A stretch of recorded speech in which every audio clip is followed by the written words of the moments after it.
जय हिंद साथियों। आज की क्लास में 30 प्लस महत्वपूर्ण भारतीय संविधान के प्रमुख अनुच्छेद के बारे में पढ़ेंगे, जो कि आपके आने वाले एग्जाम्स के लिए काफी इंपॉर्टेंट रहेंगे। तो चलिए शुरू करते हैं। आज का पहला प्रश्न है, भारत के संविधान को बनाने में कितने समय लगे थे? जो भी हमारे भारतीय संविधान है उसको बनने में कितना समय लगा था? तो 2 साल 11 महीने 18 दिन, यानी ऑप्शन नंबर ए जो इसका करेक्ट आंसर है। चलिए अगला प्रश्न है, और दूसरा प्रश्न है, भारत का संविधान कब लागू हुआ था? तो भारत में संविधान जो है 26 जनवरी 1950 से लागू हुआ है। तो ऑप्शन नंबर सी जो इसका करेक्ट आंसर है। चलिए अगला प्रश्न है, संविधान सभा के अस्थायी अध्यक्ष कौन थे? अस्थायी अध्यक्ष जो थे वो हमारे जाकर के डॉक्टर राजेंद्र प्रसाद थे। ऑप्शन नंबर बी जो इसका सही जवाब है। चलिए अगला प्रश्न है, संविधान के जनक, फादर ऑफ इंडियन कॉन्स्टिट्यूशन किसे कहा जाता है? यानी संविधान के जनक किसे कहा जाता है? तो भीमराव अंबेडकर को। ऑप्शन नंबर डी इसका सही जवाब है। चलिए अगला प्रश्न है, वर्तमान में भारतीय संविधान के कितनी अनुसूचियां हैं? टोटल जो भारत के संविधान में कितने अनुसूची हैं अभी के टाइम पे? तो 12 अनुसूचियां हैं। ऑप्शन नंबर बी जो है करेक्ट आंसर होगा। जब संविधान लागू हुआ तो 1950 में, उस टाइम टोटल 8 अनुसूचित थे, अभी बढ़कर के 12 हो गए हैं। चलिए अगला प्रश्न है, संविधान का कौन सा अनुच्छेद भारत का नाम और क्षेत्रफल बताता है? तो आर्टिकल ए नंबर भारत के नाम और उसके क्षेत्र को बताता है। चलिए अगला प्रश्न है, संविधान के किस अनुच्छेद में राष्ट्रपति का वर्णन किया गया है? इंपॉर्टेंट है। राष्ट्रपति जो है हमारे भारतीय संविधान के अनुच्छेद नंबर 52 में है। ऑप्शन नंबर बी इसका सही जवाब है। चलिए अगला प्रश्न है, संविधान सभा का पहला बैठक किसके नेतृत्व में हुआ था? जो भी बैठक था वो जो थे सच्चिदानंद सिन्हा, इसके नेतृत्व में किया गया था। तो ऑप्शन नंबर बी जो इस क्वेश्चन का सही जवाब है। चलिए अगला प्रश्न है, भारतीय संविधान में प्रारंभ में कुल कितने अनुच्छेद थे, यानी कितने आर्टिकल थे? जब भारतीय संविधान बना था उस टाइम कितने अनुच्छेद थे? 395। ऑप्शन नंबर डी जो इसका सही आंसर है। चलिए अगला प्रश्न है, 10वां प्रश्न, संविधान में अनुच्छेद 370 किस राज्य से संबंधित है? 370 हमें जम्मू कश्मीर को विशेष दर्जा के लिए संबंधित है। तो ऑप्शन नंबर बी इसका सही जवाब है। चलिए अगला प्रश्न है, भारतीय संविधान के किस अनुच्छेद में राष्ट्रपति का क्षमादान है? यानी राष्ट्रपति का क्षमादान किस आर्टिकल में है? तो आर्टिकल नंबर 72 में, यानी ऑप्शन नंबर बी इसका सही जवाब है। आर्टिकल यानी अनुच्छेद 72 के तहत राष्ट्रपति चाहे वो कोई भी गुनाह किया हो उसको क्षमादान कर सकता है। चलिए अगला प्रश्न है, मौलिक अधिकार, फंडामेंटल राइट संविधान के किस भाग में है? तो मौलिक अधिकार को भारतीय संविधान के भाग नंबर 3 में रखा गया है। तो ऑप्शन नंबर बी इसका सही जवाब है।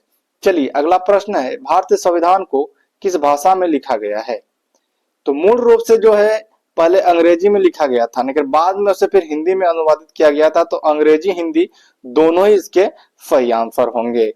तो याद रखिएगा, भारतीय संविधान को हिंदी अंग्रेजी दोनों में लिखा गया है। चलिए अगला प्रश्न है, किस अनुच्छेद में राष्ट्रीय आपातकाल की व्याख्या है?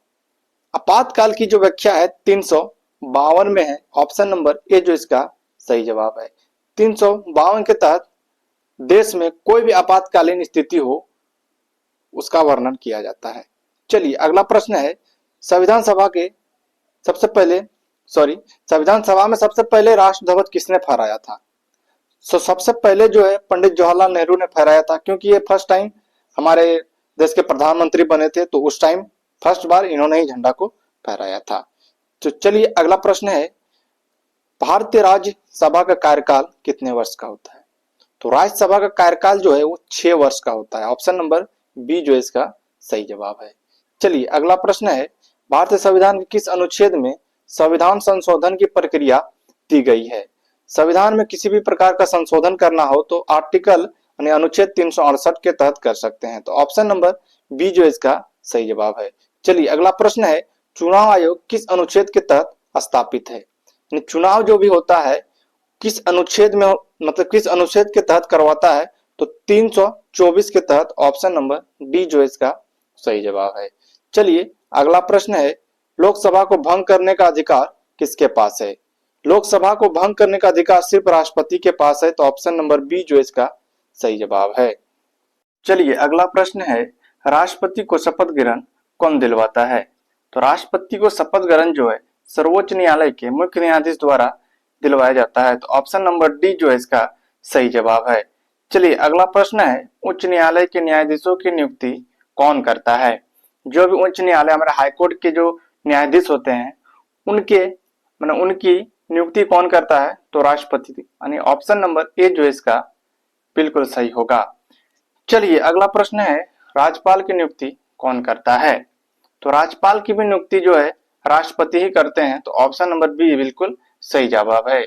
चलिए अगला प्रश्न है, भारत के राष्ट्रपति के चुनाव में विवाद होने पर अंतिम निर्णय कौन करता है? मान के चलिए कि राष्ट्रपति के चुनाव में कोई विवाद हो जाए, तो उसका अंतिम निर्णय जो है वो कौन करेगा? तो जो भी सर्वोच्च न्यायालय होते हैं वही करते हैं, तो ऑप्शन नंबर सी बिल्कुल सही है। चलिए अगला प्रश्न है, अपने पसंद की शादी करने का अधिकार भारतीय संविधान के किस अनुच्छेद में है? तो ये जाकर के अनुच्छेद नंबर 21 में है, ऑप्शन नंबर ए जो इसका सही जवाब होगा। इसी को हम लोग दैहिक एवं प्राणिक स्वतंत्रता कहते हैं। चलिए अगला प्रश्न है, निम्नलिखित में से भारतीय संविधान को किसने बनवाया है? तो भारतीय संविधान को जो है संविधान सभा के जो भी मेंबर कमेटी थे सभी ने मिलकर के इसका निर्माण किया है, तो ऑप्शन नंबर डी जो बिल्कुल सही है। चलिए अगला प्रश्न है, समानता का अधिकार किस अनुच्छेद में है? तो समानता का जो अधिकार जो है 14 अनुच्छेद में है, ऑप्शन नंबर बी बिल्कुल सही है। चलिए अगला प्रश्न है, 6 से 40 वर्ष तक के बच्चों को निःशुल्क एवं अनिवार्य शिक्षा का अधिकार किस अनुच्छेद में है? तो ये जाकर के 21 का ए में है, ऑप्शन नंबर सी बिल्कुल सही है। चलिए अगला प्रश्न है, प्रधानमंत्री की नियुक्ति का प्रावधान किस अनुच्छेद में है? प्रधानमंत्री की नियुक्ति कौन सा आर्टिकल के तहत करते हैं? तो 75, ऑप्शन नंबर ए बिल्कुल इसका सही आंसर होगा। चलिए अगला प्रश्न है, राष्ट्रपति बनने की न्यूनतम आयु कितनी होनी चाहिए? राष्ट्रपति बनने के लिए न्यूनतम जो आयु है 35 वर्ष होना चाहिए, ऑप्शन नंबर डी जो है बिल्कुल सही है। चलिए अगला प्रश्न है, राज्यपाल की नियुक्ति किस अनुच्छेद के अंतर्गत होती है? तो जो भी राज्यपाल है हमारे राज्य में होते हैं उसकी जो नियुक्ति है 155 अनुच्छेद के तहत होते हैं, तो ऑप्शन नंबर बी इसका बिल्कुल राइट आंसर है। चलिए अगला प्रश्न है, मौलिक अधिकार संविधान के किस भाग में है? तो फंडामेंटल राइट जो है हमारे भारतीय संविधान के भाग नंबर 3 में है, तो ऑप्शन नंबर ए इसका बिल्कुल राइट आंसर है।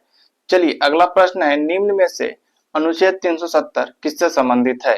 तो ये आप लोगों के लिए होमवर्क क्वेश्चन है, इसका आंसर आप लोग कमेंट बॉक्स में जरूर बताइएगा। मिलते हैं नेक्स्ट वीडियो में, धन्यवाद।